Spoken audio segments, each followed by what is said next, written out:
Theme 11: The word as a linguistic sign. Homonymy, synonymy, antonymy, lexical creativity. Index: Introduction, relation with other themes, current legislation, definition of word, different classifications for words, semantics, homonymy, synonymy, and antonymy, lexical creativity, false friends, conclusion applicable to language teaching, relevant bibliography.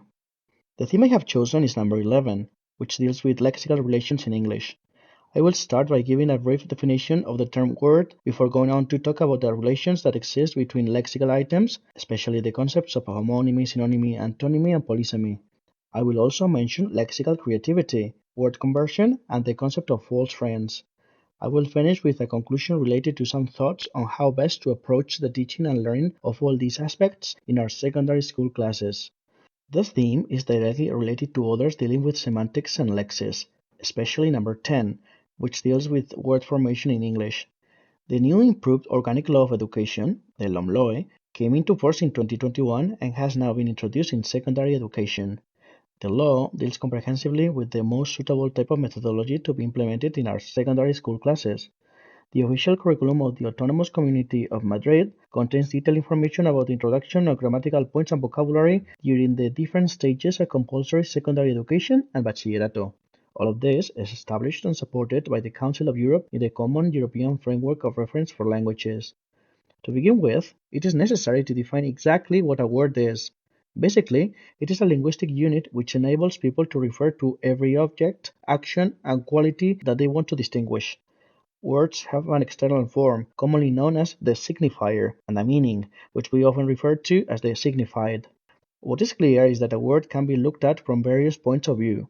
Orthographically, for example, a word is formed of letters, which are different graphic signs. Some combinations of letters are impossible. For example, English does not permit spellings of the combination of letters like QO, whereas in Spanish many consonant clusters do not exist unless they are words that have been imported from other languages.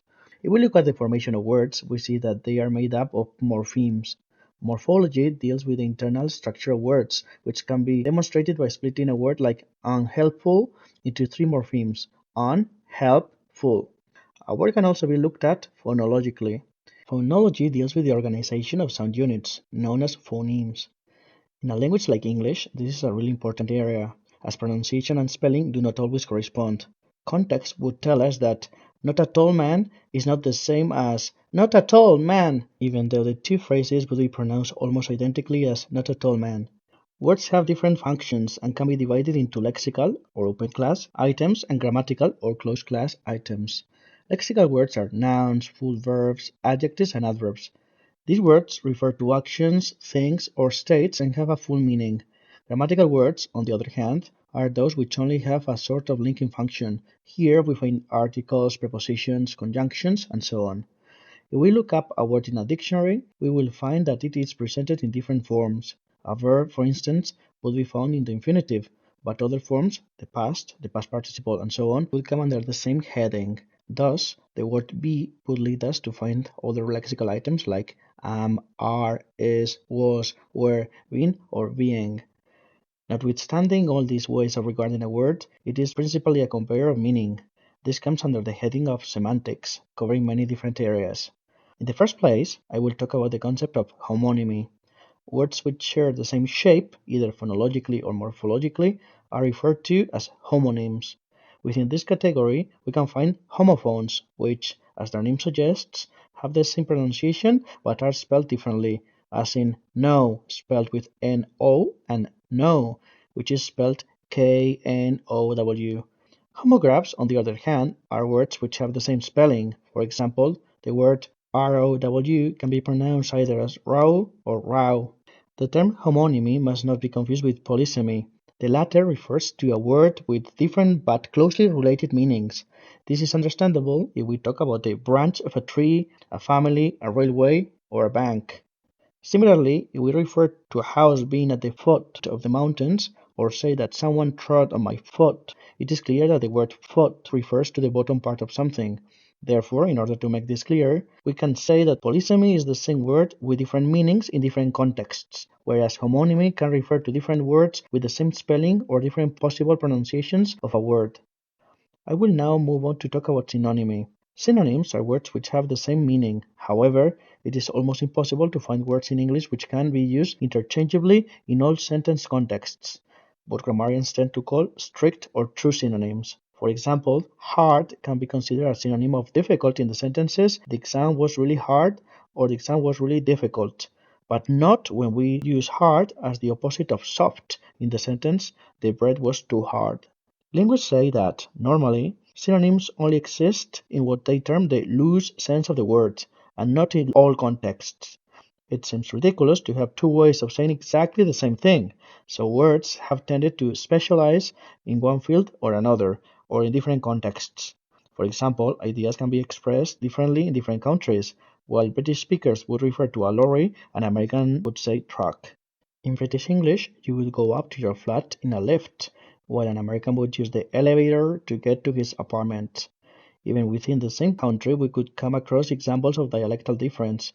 A sandwich would be referred to colloquially as a body in Manchester or as a sarnie in London. Many English words are derived from French or Latin. What generally happens is that the French equivalent is more formal and the Latin one even more so. This can be seen in paired words like begin or commence, or climb and ascend. Technical vocabulary is used in many fields, but normal people would use other expressions in everyday language. Doctors may refer to a cardiac arrest, but you or I would almost certainly say heart attack. Much of this technical vocabulary is used in medicine or the world of computers. Connotation is really important when dealing with synonyms. For example, we can describe either a person or a piece of fruit as mature. While ripe could be used for the fruit, we would definitely not talk of a person as being ripe. This whole idea of connotation is closely linked to that of context. This is an important factor for our students to be aware of when deciding upon the correct word or expression to use. Especially in English, many words have euphemisms, mainly because some people find it awkward to refer to certain subjects like death or toilet functions. Taboo words like piss would, depending on the circumstances, be referred to as go to the toilet or urinate. Instead of hearing that his mother has died, we would quite probably hear that she has passed away in a formal style, or that she has kicked the bucket when someone was speaking colloquially. For the next part of my theme, I will talk briefly about the concept of antonymy. The term refers to words with opposite meanings. There are different but closely related kinds of antonymy. In the first place, we have what are known as gradable antonyms, usually adjectives describing a quality. Thus, the opposite of weak is strong.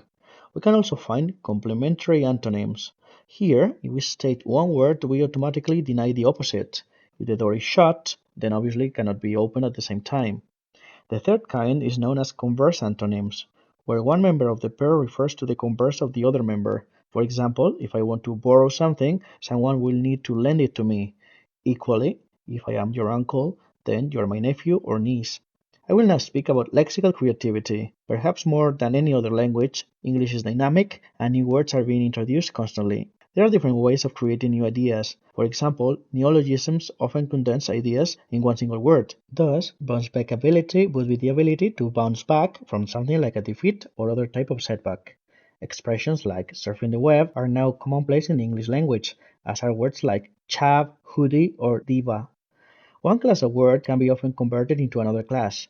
We normally think of pocket as a noun, but we could use it as a verb in the sentence, she pocketed the change. Likewise, the word party can be used either in its formal form as a noun or as a verb in she loves to party. Lexical creativity can be a dangerous area for non-experts, though. Adding prefixes or suffixes to the wrong class of words can result in impossible words like emptyless, dishappy, or considerment. Before concluding my theme, I feel that it's important to deal with the idea of false friends. We all know the problems that this can cause to our students, who often automatically associate a similar sounding word from Spanish with the English word. On occasions, this can work, as with frequent and frecuente, but sensible is not sensible in Spanish, but rather sensato. Likewise, a library is not a librería, but a biblioteca, and so on. To conclude, I would simply say that the study of lexemes is a key part in our students' acquisition and learning process. We should encourage them not only to deduce meanings from the context, but also to analyze words from different points of view and thus build up an internal bank of vocabulary, which they can then use productively, either in writing or orally. The bibliography I have used for the information in this theme has basically been Practical English Usage by Michael Swan and Semantics by Jay Lyons.